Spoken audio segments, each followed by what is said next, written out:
I didn't call anyone. I didn't leave a note. I just went to bed early that night and I let them think they had won. That was the mistake they made. Thinking that quiet meant defeated. My name is June. June Audrey Moss. I am 64 years old and I have lived in the same house in Decatur, Georgia for 31 years. I bought that house myself with my own money after my divorce when my daughter was 7 and my son was 4. I painted every room. I planted the azaleas out front. I replaced a water heater twice, fixed a leaking roof once, and survived 3 hurricanes and 1 recession inside those walls. That house is mine, not in the way people say things are theirs when they just mean they like them.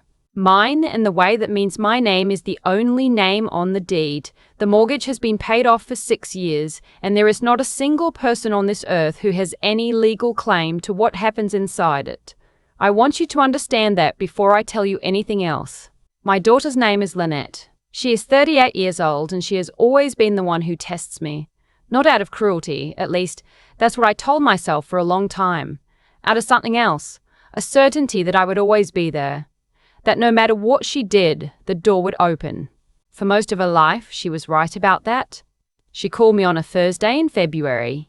I remember it was Thursday because I had just gotten home from my water aerobics class at the YMCA and I was still in my coat, still had my bag on my shoulder, when my phone started buzzing on the kitchen counter. "Mama," she said. Just like that.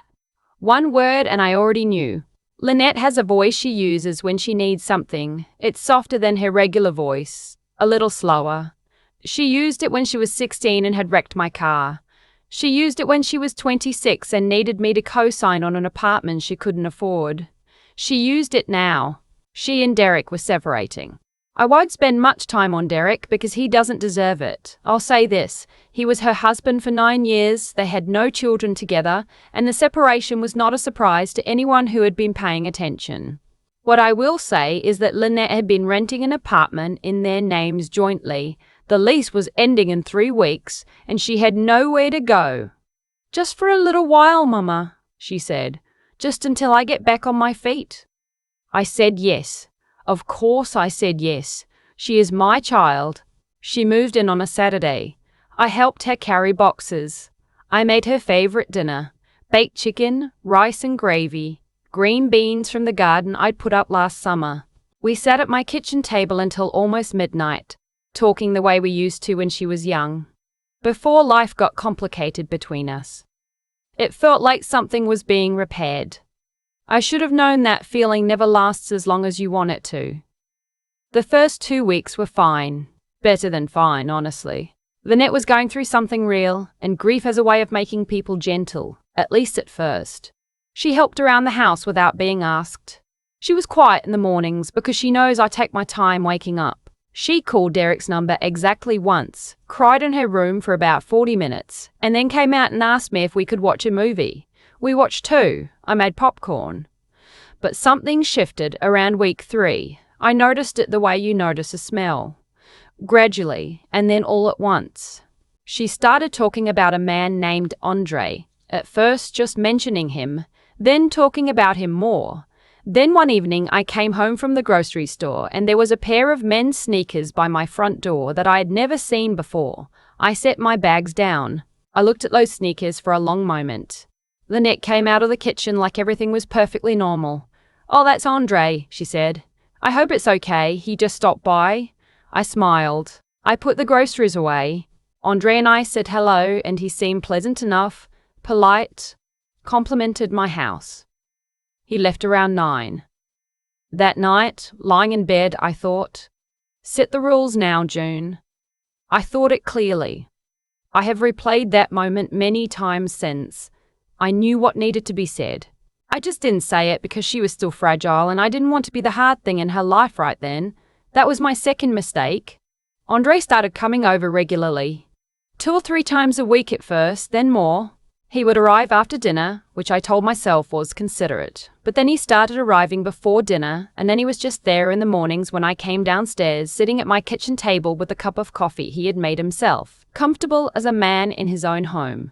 I am not an unreasonable woman. I do not expect my 64-year-old self to have final say over every person my grown daughter spends time with.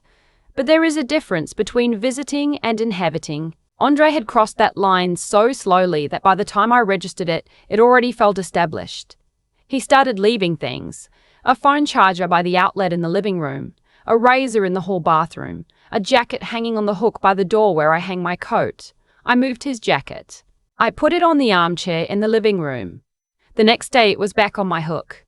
I told Lynette very calmly that I was not comfortable with Andre essentially living here without any conversation having taken place. She sighed. She said I was being dramatic. She said he wasn't living here, he just spent a lot of time here, and was that not allowed? Was she not allowed to have someone in her life? I said that wasn't what I was saying. She said it felt like what I was saying. I let it go.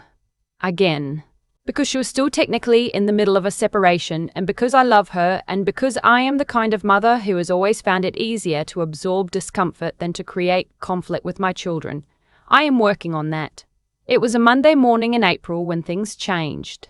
I remember the date, April 14th, because it was 2 days before my sister's birthday, and I had been planning to drive to her place in Macon that weekend. I had a doctor's appointment at 9 in the morning, routine blood work, the kind of thing that takes 40 minutes including the wait. I was gone for less than 2 hours. When I pulled back into my driveway, I noticed Andre's car was there. That wasn't unusual by then. I went to the front door, put in my code. I have a keypad lock, have had one for about 4 years, and the door didn't open. I stood there. I punched in the code again, slowly this time, making sure I hit each number. Nothing. I tried a third time. I took a step back and looked at the door like it might explain itself. Then I looked at the keypad. It was the same keypad. Nothing had been changed physically. But the code was different. Someone had changed my code. I want to describe to you what that feels like. Standing outside your own front door, on your own porch, with your own azaleas blooming 3 feet away from you and not being able to get in. It's not like being locked out by accident. It's not the embarrassment of forgetting your keys. It is something else entirely. It is the specific feeling of being removed, of being made a stranger to your own life. I sat down on the porch step. I did not call Lynette. I did not knock. I just sat there in the April morning, which was cool but not cold, and I looked out at my street and my neighbor's yard, and I thought very carefully about what I was going to do. There were options. I could knock. I could call. I could call the police, which is what many people would have done, and honestly what I probably should have done in terms of what is legal and sensible. But I want to be honest with you. In that moment, something in me went very still and very clear. I didn't want to make noise. I didn't want a scene in front of my neighbors. And I didn't want Lynette to think that I was panicking. Because I wasn't panicking. I was deciding. I called my locksmith. His name is Terry. He has done work on my house before, and he was there within the hour. He verified my identity, verified the property records right there on his phone, and he changed the code back.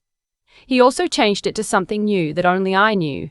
I paid him $80 and I gave him a good tip because he didn't ask me any unnecessary questions. I went inside. I made myself a cup of tea. Lynette and Andre were not there. I don't know where they had gone, or whether they had even been home when I tried to get in, or whether they had left before I arrived. I did not know if Lynette had changed the code or if Andre had. And in the end, it didn't matter which one of them had done it because neither of them had the right. I drank my tea. I went about my day. I did not say anything that evening when Lynette came home. I want to explain why.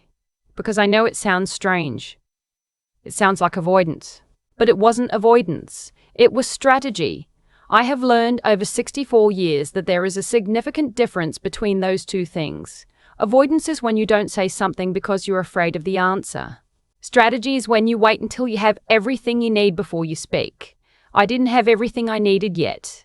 That night, after Lynette went to her room, I sat at my kitchen table with a notepad and I wrote down some things. What I was willing to offer and what I was not.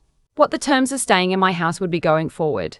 I also went to my filing cabinet and I pulled out the deed to my house, my utility bills, my homeowner's insurance documentation, and I made a neat stack and I put it on the counter where it could be seen. Not as a threat, As a reminder to myself, mostly. I also called my friend Wanda, who worked for the county clerk's office for 20 years before she retired and knows more about property rights than most people I've met. She confirmed what I already knew. This was my house. No one staying here, regardless of how long or under what circumstances, had acquired any tenant rights without a lease agreement, and there was no lease agreement because I had never offered one. I also called my son Terence, who lives in Charlotte. He is steady in a way that Lynette is not. He listened without interrupting, which is a gift. He said, "Mama, what do you need me to do?" And I said, "Nothing yet." He said he could drive down if I needed him. I told him I'd let him know. Then I went to bed. I slept fine. I want you to know that. I slept fine because I had already decided, and once I decide something, it settles me. The next morning, I got up at 5:30. I'm an early riser, always have been. I made coffee, I fed the cat, and then I went to Lynette's room. The door was closed. I knocked. "Lynette," I said, "I need you to be up and dressed in 30 minutes. We need to talk." There was shuffling. A pause. Then, "Mama, it's not even 6 in the morning." "I know," I said. 30 minutes. I went back to the kitchen. I poured myself a cup of coffee and I sat at the table and I waited. She came out at 6:15. No Andre, which I had already anticipated. His car hadn't been in the driveway when I looked out the window at 5:30. She looked tired and a little wary, which was the right look for the moment. She sat down across from me. I slid a piece of paper across the table. I had typed it up the night before, clear and simple. It was a list of household terms for any guest staying in my home. Not aggressive, not punitive, just clear. No additional overnight guests without my explicit approval. No alterations to the home in any way, and I emphasized that because we both knew what it was referencing, even though I didn't name it directly yet. A 30-day written notice required before any extended guest status changed to regular residency. A conversation about timeline. When was she planning to get her own place? What was the plan? She looked at the paper, then she looked at me. "The code," I said.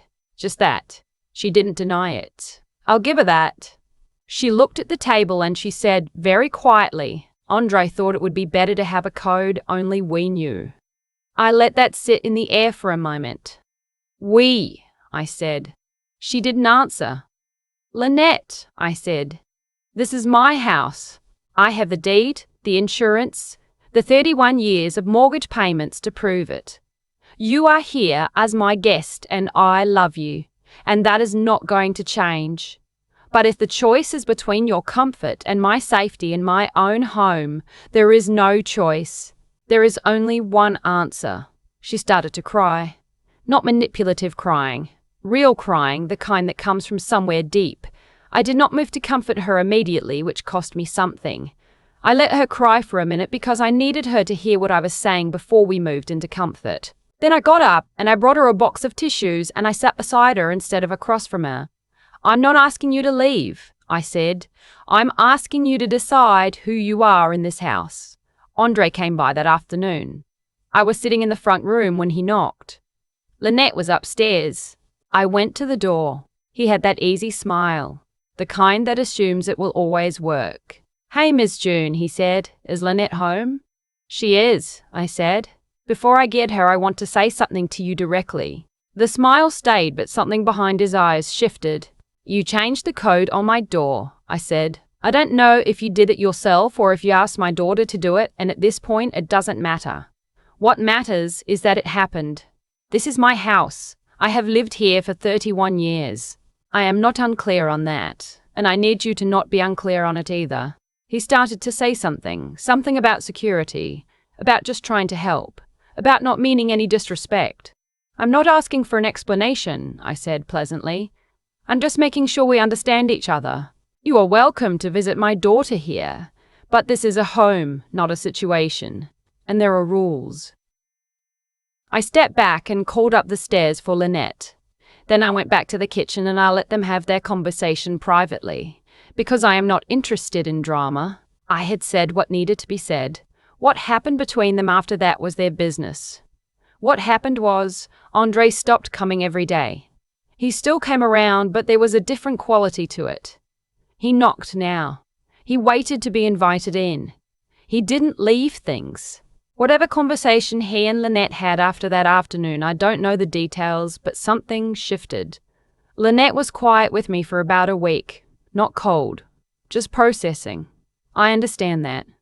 I gave her the space. About 10 days later, she came and sat with me on the back porch in the evening. I had been deadheading the rose bushes. She brought out 2 glasses of sweet tea without being asked, and she sat in the other chair, and we stayed like that for a few minutes without saying anything. "I'm sorry, Mama," she said finally. "I put down my pruning shears. I don't know why I let him. I don't know. I was trying to make him feel comfortable, and I stopped thinking about whether you were comfortable, and that's not okay. That's not okay, and I know it." I nodded. "I've been looking at apartments," she said. "There's one in East Atlanta I like. If I get it, I could be out by June 1st. I told her that wasn't a rush, that she didn't have to leave on any particular timeline, that my issue had never been her being here. She said, "I know, Mama, but I think I need my own space. I think that's part of this." I told her I thought she was probably right. We sat on the porch until it got dark. She told me more about the apartment. I told her about my sister's birthday visit. At some point, she reached over and held my hand for a minute, the way she used to when she was small, and we'd sit together watching television. I didn't make a big deal of it. I just held her hand back. She moved into her apartment on May 28th. Terrence drove down from Charlotte to help, which meant I got to see both my children in the same place for the first time in 2 years. We ordered pizza and sat in her half-unpacked apartment, and it was exactly the kind of ordinary wonderful that I don't take for granted anymore. On the drive home, I stopped at the hardware store and bought new plants for the front porch. Nothing dramatic. Just 2 ferns and a hanging basket of petunias. When I got home, I unlocked my own front door with my own code, and I stepped into my own house, and I stood in the hallway for a moment in the quiet. It smelled like coffee, and the lavender candle I keep on the shelf by the stairs. It looked exactly like it always has. My furniture, my photographs, my 31 years of accumulated living. I took my coat off and hung it on my hook. There was only my coat there. Exactly as it should be. I have thought a lot since all of this about the moment on the porch step, the morning I came home and couldn't get into my own house. People asked me, not in person, but I imagine them asking why I didn't call the police. Why I just sat there. Here is the honest answer. I needed to sit with it. I needed to feel the full weight of what had happened before I decided how to respond. Because if I had called the police, what would have happened? There might have been raised voices, a scene, neighbors watching. Lynette might have been humiliated in a way that damaged something between us permanently. Andre might have dug his heels in. The whole thing could have exploded in a direction I couldn't control. Instead, I called a locksmith. I regained access to my own home. I took a day to think. I spoke to my daughter like an adult, and I spoke to the man she was seeing like the woman whose home he was entering. And in the end, what was broken got repaired, and what needed to end, ended on terms that everyone could live with. I am not saying my way was the only way. I am not saying it was even the best way. I know there are situations, real, dangerous situations, where you call the police immediately and you don't sit on a porch step thinking about it. If I had felt unsafe, I would have. Please hear me say that. But I didn't feel unsafe. I felt disrespected. And disrespect, I have found, is usually best answered not with noise, but with clarity. My mother used to say, "Don't move until you know where you're going." She meant it about a lot of things. I have found it applies to most of them. My friend Wanda asked me, a few weeks after everything settled, what I had learned from the whole experience. I told her the thing I keep coming back to, that the door was open for too long before I paid attention to who was walking through it. That I'd spent so many years being the kind of mother who absorbs things, absorbs discomfort, absorbs overstep, absorbs the gradual drift of my own boundaries, that I had made it easy for someone to walk right up to the line and keep going. A jacket on my hook, a charger in my outlet, a coat on my door. None of those things is enormous on its own. All of them together are a pattern, and patterns are easier to interrupt at the beginning than at the end. The other thing I told Wanda, and this is the thing I want to leave you with, is that none of this made me love my daughter less. Not for one single day. The frustration and the hurt, and even that moment of sitting on the cold porch step, none of it touched the part of me that is simply her mother. That part doesn't negotiate. It doesn't change codes. It just stays. She called me last Sunday. We talked for almost an hour. She's getting settled in the new apartment. She likes her neighbors. There's a farmer's market 2 blocks away that she's already gone to twice. She sounded like herself. The self she is when she's not performing anything for anyone. Before we hung up, she said, "I love you, Mama." I said, "I love you too, baby." I meant it. I always mean it. But I also changed the code again the following week, just as a matter of principle. It's a good habit to be in.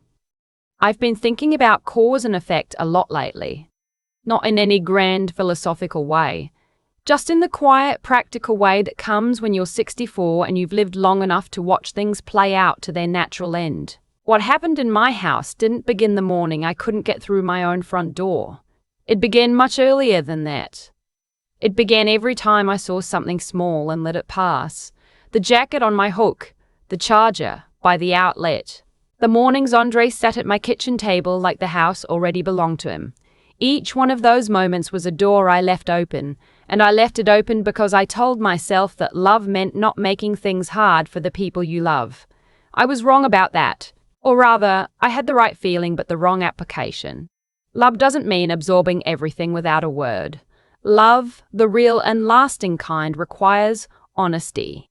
It requires the willingness to say the uncomfortable thing before the uncomfortable thing becomes an irreversible thing. I knew that. I just kept postponing it, and postponing it. And by the time I was sitting on my own porch step, unable to get into my own house, I had no one to be angry at but myself for waiting so long. That's the part people don't always want to hear. When something goes wrong, we want to point outward. And yes, what Andre did was wrong. What Lynette allowed was wrong. I'm not excusing any of it. But my contribution was the silence that made space for it. I had taught the people around me, over many years, that I would absorb rather than address, and they, consciously or not, had learned to count on that. The thing about integrity is that it's not only about what you do when someone is watching. It's about what you do when you're alone on a porch step at 9 in the morning deciding whether you're going to fold or stand. I called a locksmith. I regained access to my own home. I sat with my thoughts for a full day before I opened my mouth. Not because I was afraid, but because I wanted to be clear rather than just loud. That's a distinction I've had to learn the hard way. Clarity is more powerful than volume, and patience is not the same thing as weakness. Lynette is doing well now. She calls on Sundays. She's building something for herself in that apartment in East Atlanta, and I can hear it in her voice, a steadiness that wasn't there before. I think going through this, as painful as it was, gave her something too, a confrontation with who she wanted to be. She chose, in the end, to be someone who apologizes, someone who takes accountability. I'm proud of her for that. It takes a certain kind of courage to say I was wrong to your mother, knowing she loves you enough to forgive you, but also knowing she loves you enough not to pretend it didn't happen. The last thing I'll say is this. Your home is more than a physical space. It is the place where you are most yourself, where you are not performing anything for anyone. When someone disrupts that even gradually, even with a smile, they are not just moving furniture or changing codes. They are testing whether you know your own worth. And the only answer to that test is a calm, clear, unhesitating yes. I know mine.